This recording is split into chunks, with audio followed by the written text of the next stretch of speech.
Welcome to Washington Today for Monday, April 3rd, 2023. I'm Gary Sterkoff. Thanks a lot for joining us. President Biden is in Minnesota talking about clean energy and the economy. Meanwhile, his predecessor, Donald Trump, is in New York for his expected Manhattan court appearance tomorrow, following last week's historic grand jury indictment. The director of the Bureau of Alcohol, Tobacco, Firearms and Explosives is talking about last week's school shooting in Nashville and President Biden's call for an assault weapons ban, while some Republicans are calling for greater school security. We'll hear what both had to say coming up. And NASA has announced the crew of the Artemis 2 mission. They will be the first humans to travel beyond low Earth orbit in more than 50 years. We'll hear from NASA Administrator Bill Nelson and just who will be part of the international crew coming up. We begin in Fridley, Minnesota, where President Biden toured a plant that makes hydrogen electrolyzers. Those are devices that can separate water into oxygen and hydrogen. The appearance was part of his Invest in America tour. Here's more from the president. The MAGA Republicans in Congress threaten to undo all this progress. They're putting our economy in jeopardy by threatening to refuse to pay America's bills that took 200 years to accumulate now, by the way. Not this year's, last year's. 200 years. They said they're not going to pay the bill, which would, for the first time, America would default on its debt, which would throw us not only in recession, but would be a disaster for the economy internationally. They want to cut taxes, cut more taxes for the very large corporations. They want the power we just gave to Medicare to negotiate lower drug prices.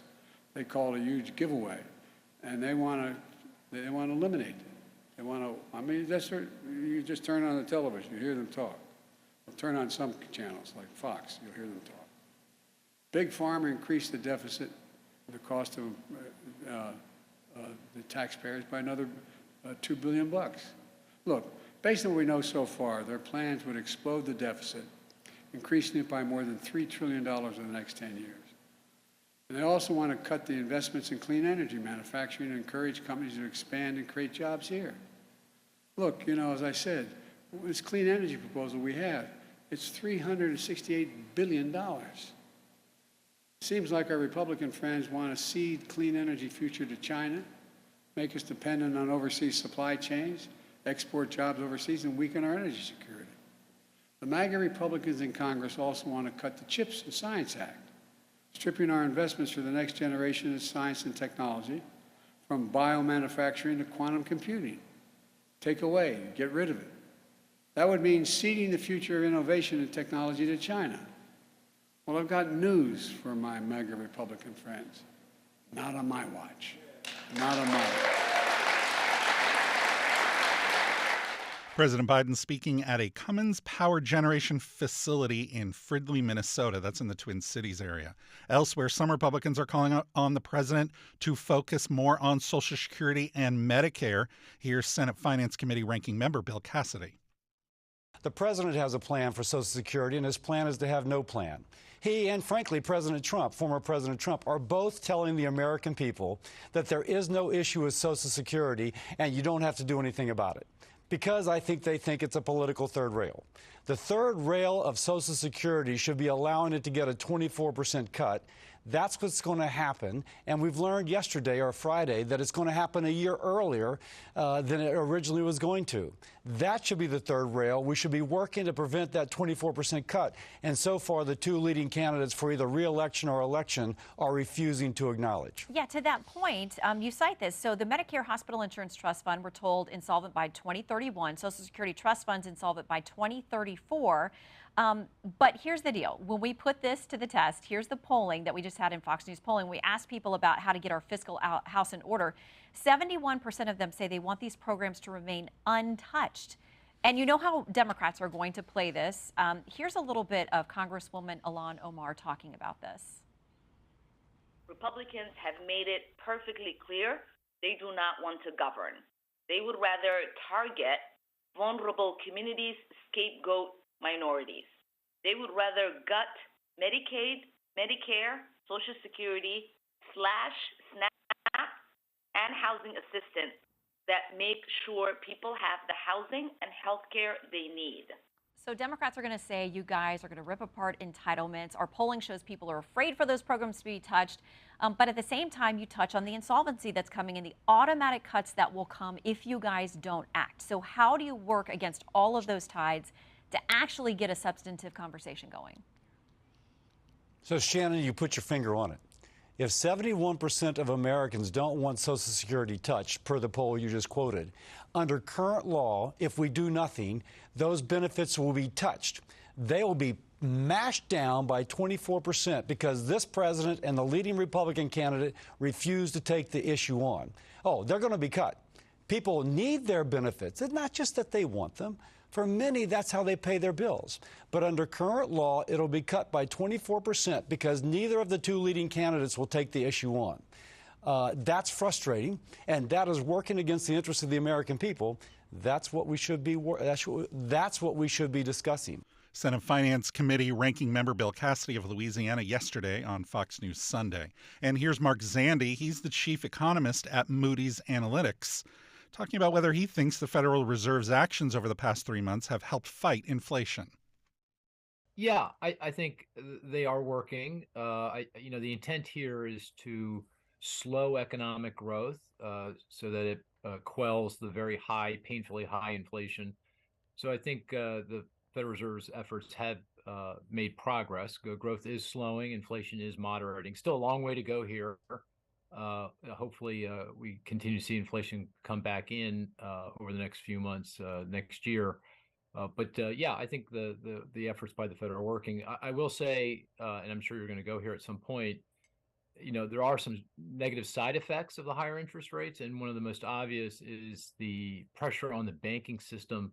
And I do think one of the reasons why we saw this rash of failures recently in the past few weeks is related to those interest rate hikes. But all in all, I'd say the Fed's efforts are working. Yes. When it comes to what percentage we should be using, a half a point, a quarter point, has the Fed been able to thread the needle here? Any concern about their decisions on those rate numbers? Yeah, yes, the Fed started raising rates just over a year ago, and of course, they were playing a lot of catch up back a year ago. So they were raising rates very, very aggressively, half a point at several meetings of the FOMC. That's the operating committee of the Fed. They raised rates 3/4 of a point. So that's pretty extraordinary in an effort to get interest rates back up to something more consistent with the strength of the economy and inflation. More recently, they've dialed back those rate increases. They met, it wasn't last week, it was the week before, and they raised rates 1/4 of a point and intimated that they're getting here pretty close to the end of the rate hikes, at least for a while. So they've dialed things back. For most of this year, I've been right on board with them. I think their policies have been very consistent with the need to slow growth and get inflation back in. A little queasy, uncomfortable with that last rate increase because it came right on the heels of that banking crisis and all the extraordinary efforts that they took along with the U.S. Treasury and the FDIC to support the banking system. So on the one hand, they were doing all these things to help the banking system out, and then they're raising interest rates, which of course, as I mentioned earlier, hurts the banking system. That felt quite incongruous to me. So if I were king for the day, I'd probably wouldn't have done that rate increase. I'd be focused on making sure the banking system is on sound ground, and more importantly, making sure that everyone believes that the banking system is on very sound ground. And then once that's established, then turning back to inflation and raise rates again if that's necessary. Do you think we're done with bank failures? Do you think what's happened here has sort of shaken loose the banks that were worse positioned, or are there more to come? I wouldn't be surprised if there's another failure, 2 or 3, but I think they'll be small, John. I don't think they'll be a big deal. And I don't, at this point, given all of the support that the government's been providing to the system, most significantly with the failed banks, Silicon Valley Bank, Signature Bank, they stepped up and they said, regardless of whether your deposit amount is below the FDIC deposit insurance limit of $250,000 or above, your money is good. It's going to be guaranteed by the government. So, once the government did that, I think we should all feel confident that the banking system is safe, that our money is safe, that if we have deposits in banks, that we'll be able to get that out when we need it. There may be other failures, but I don't think we should be at all worried that we're not going to get our money out at this point because of the government support. A lot of the stories now are postmortems on these banks that failed. Front page story in the Washington Post today. With danger near, the bank tweaked its risk model, talking about the Silicon Valley bank decisions. Your postmortem here, what is the most important lesson learned from these two big bank failures, Silicon Valley and Signature? Well, still a lot to learn. I mean, the Federal Reserve, who was the regulator of Silicon Valley Bank, the primary regulator, is doing a postmortem, a detailed root cause analysis, try to figure out exactly what went wrong here. And in generally, when you have things like this happen, it's not one thing; it's a series of things. So hopefully, they can identify that more carefully and use that as a basis for making any reforms that are necessary.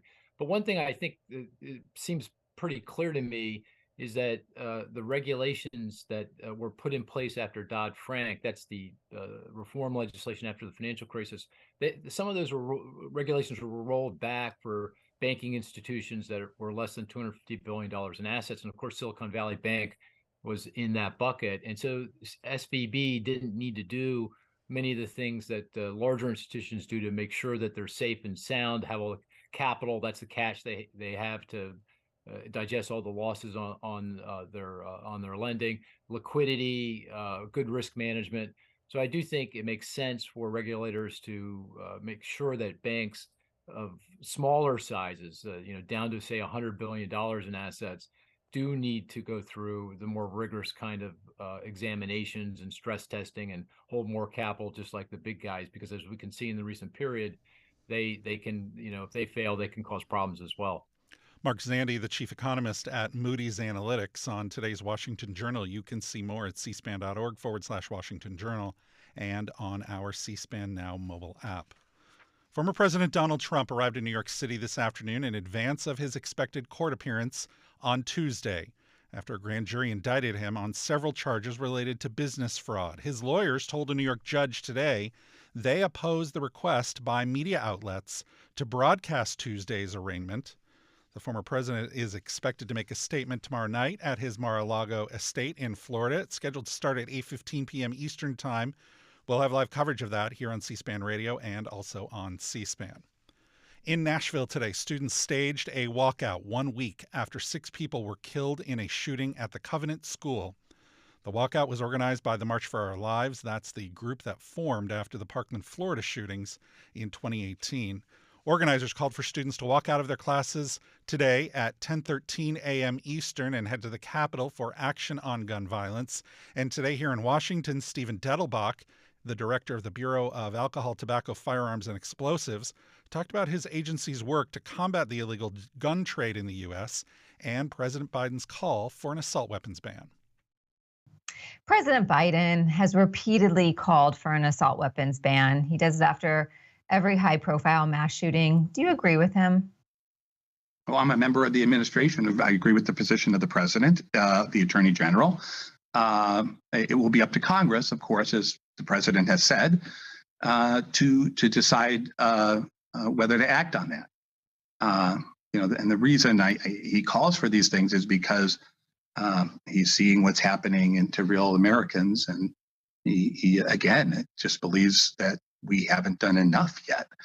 And he's right about that. We haven't done enough yet. There's a lot of different measures that we need to think about and debate and decide which ones we can adopt, and then send them to us and we'll implement them. That's our job at ATF. Mm-hmm. Not to make the decisions, but to implement them. Stephen Dettelbach, the director of the Bureau of Alcohol, Tobacco, Firearms and Explosives, speaking with Washington Post Live anchor Leanne Caldwell. You can see that whole event at cspan.org. Many congressional Republicans are also again calling for greater school security in the aftermath of the Nashville shooting. Here's one of them, Greg Stubbe of Florida.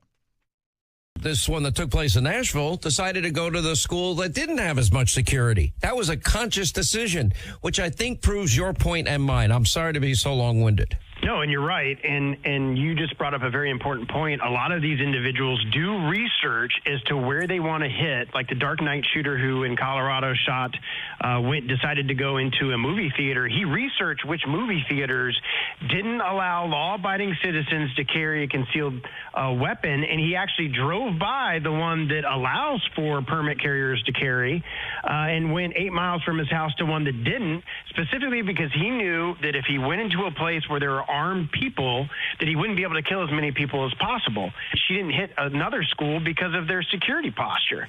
And so if we don't have trained armed individuals in our schools to be able to respond to an armed threat, then they are beholden to law enforcement. And in this case, they did an outstanding job. But that's 4 minutes where somebody gets to walk around a school shooting innocent children.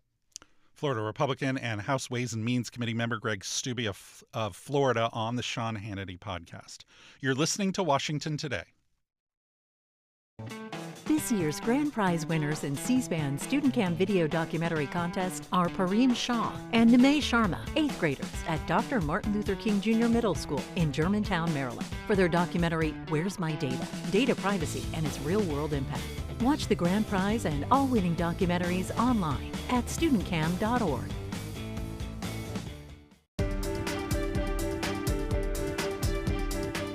Welcome back to Washington Today. The House and Senate are out for their Easter Passover recess. They'll come back in on April 17th. Today, House Democrats released their strategy for retaking the majority next year. Democratic Congressional Campaign Committee Chair Susan DelBene of Washington said in a press release that her group is focusing on 31 Republican-held seats and 2 open Democratic-held seats as targets for 2024. Notable Republicans on their list: Lauren Boebert of Colorado, Brian Stile of Wisconsin, George Santos of New York, and Scott Perry of Pennsylvania. He's the House Freedom Caucus chair.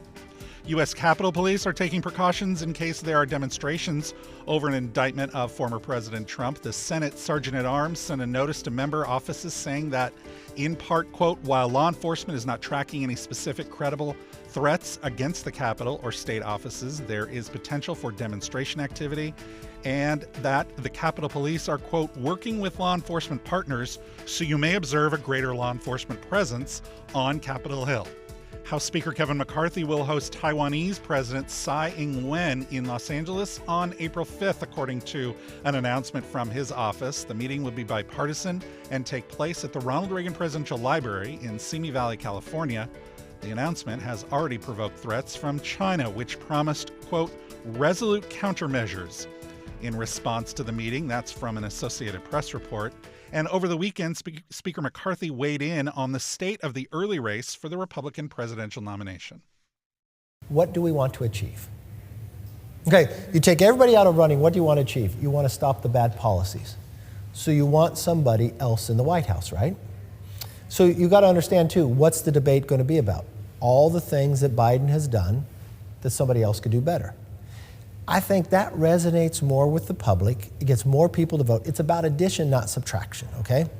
And so it's tough when you get in a competition, but members should really see that whoever runs. And lots of times, whoever the front runner is today is not the nominee. And whatever we think the issue is today is probably not going to be the issue in another November from now. But I think the Democratic policies will always be the issue, right? And I just don't think the country wants another 4 years of Joe Biden. I just don't believe we can sustain that. And don't do damage to one another that allows him to get in, because they're going to give you a lot of bait. Don't take it. Note he did not say Trump nor DeSantis in that entire thing. That was very slick. House Speaker Kevin McCarthy on the Rubin Report podcast. One of those Republican candidates, former South Carolina Governor Nikki Haley, was talking about immigration today. She appeared at the southern border in Eagle Pass, Texas. This is a crisis for every American family, because when you look, guess what happens? When they leave Del Rio and Eagle Pass, they're not staying here. They're coming to your states. They're going into your schools. They're going into your hospitals. Your law enforcement officers are suddenly having to deal with them. They are now taking up your taxpayer dollars. When someone comes here through legal immigration, they have to be sponsored. Guess who all these illegal immigrants are sponsored by? The taxpayers of America. You are paying for them, because all of a sudden they are going into our communities and billions of dollars have gone to fund illegal immigrants. So what do we do about it? The way we fix it is we go back to what I did in South Carolina. You do a mandatory E-Verify program, which makes sure that you hire no business can hire any illegal immigrants. The second thing is you make sure that we fire the 87,000 IRS agents and hire at least 25,000 Border Patrol and ICE agents so that we can go and give these other Border Patrol agents the help they need. I talked to Border Patrol today. Do you know what they said their job is? Babysitting. Babysitting. That's all they're doing. They said if they were just allowed to do their job, that things could get better.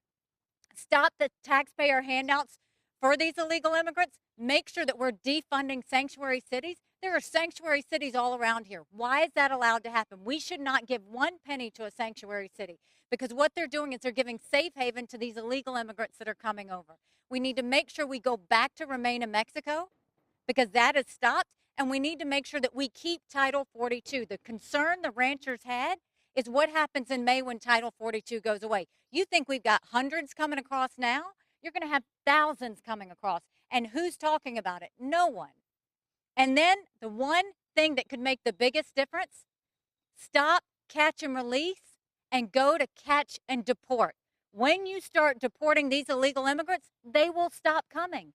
Right now on social media, they're telling their other cartels where to bring people through, what passages to take, how to get there, what to say when they get there. Why are we doing this? Stop the insanity, because we're doing this to ourselves. And what I will say is this is not a Republican or Democrat issue. This is a national security issue. Republican presidential candidate Nikki Haley speaking in Eagle Pass, Texas. You can see the entire event as part of our campaign 2024 coverage at cspan.org. Former Secretary of State Hillary Clinton recently joined Columbia University as a professor on international and public affairs.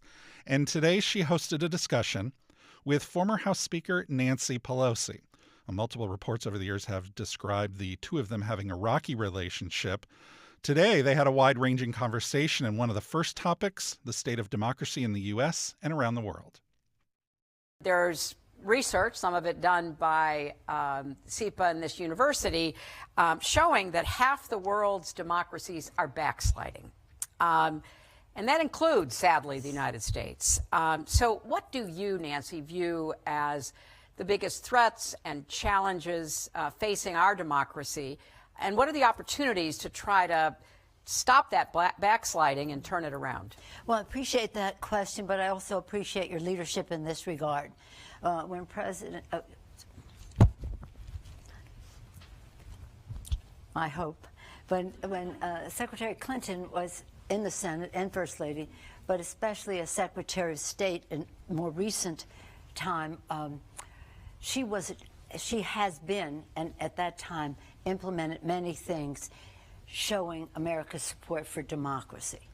It was her clarity in position to the President Putin, present occupant leader of Russia, that made him turn around and ensure, in a illegal way, come out against her in her campaign. An interference in our democracy by Vladimir Putin, because Hillary Clinton was the person he feared most in terms of his lack of democracy in Russia. That's, I think, self-evident, so thank you for what you have done. Two things I would say in this regard. First of all, Lincoln said public sentiment is everything. With it, you can accomplish almost anything. Without it, practically nothing. Jonathan's heard me say that a million times.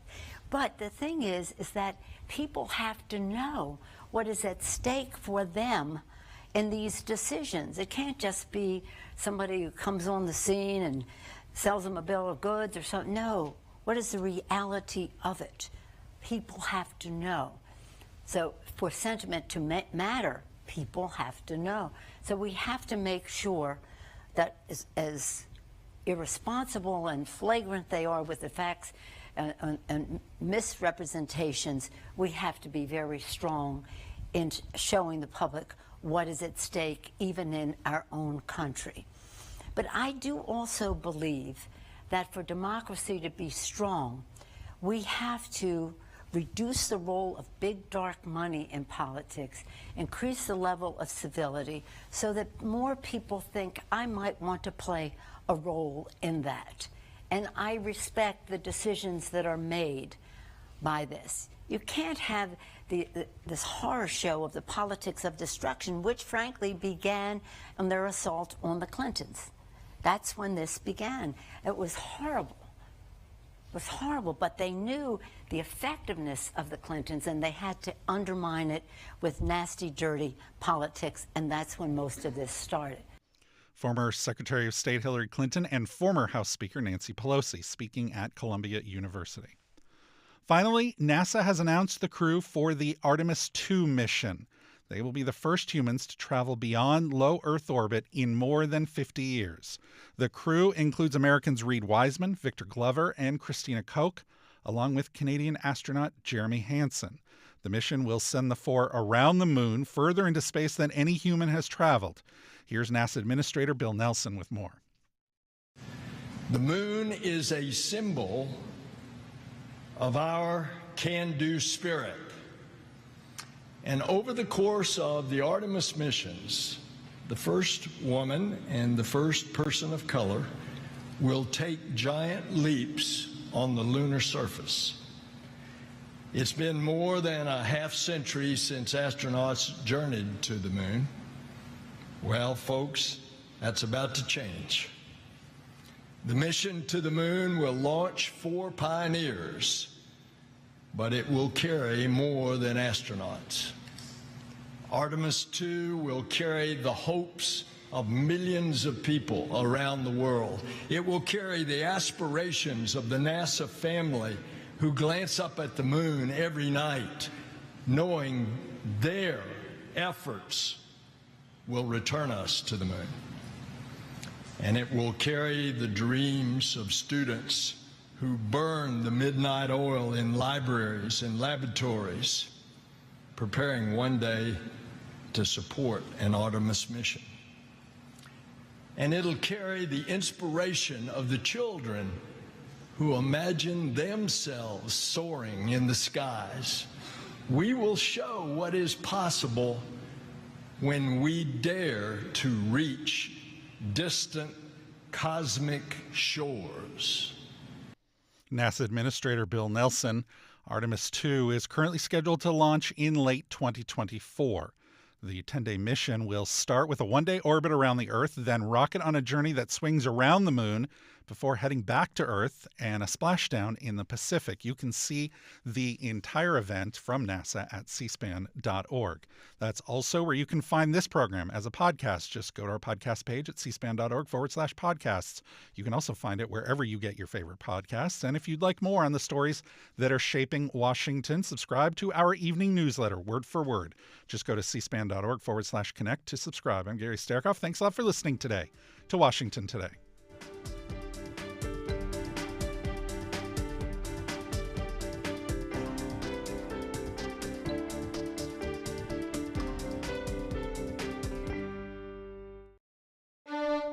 C-SPAN's Washington Journal. Every day we take your calls live on the air on the news of the day, and we discuss policy issues that impact you. Coming up Tuesday morning, Yahoo News editor-in-chief Daniel Kleidman discusses the Trump indictment and what to expect in the weeks ahead. Then Frontline documentary producer and director Martin Smith discusses his latest film, America and the Taliban, which examines how America's 20-year investment in Afghanistan ended in Taliban victory. Watch Washington Journal live at 7 Eastern Tuesday morning on C-SPAN or on C-SPAN Now, our free mobile video app. Join the discussion with your phone calls, Facebook comments, texts, and tweets.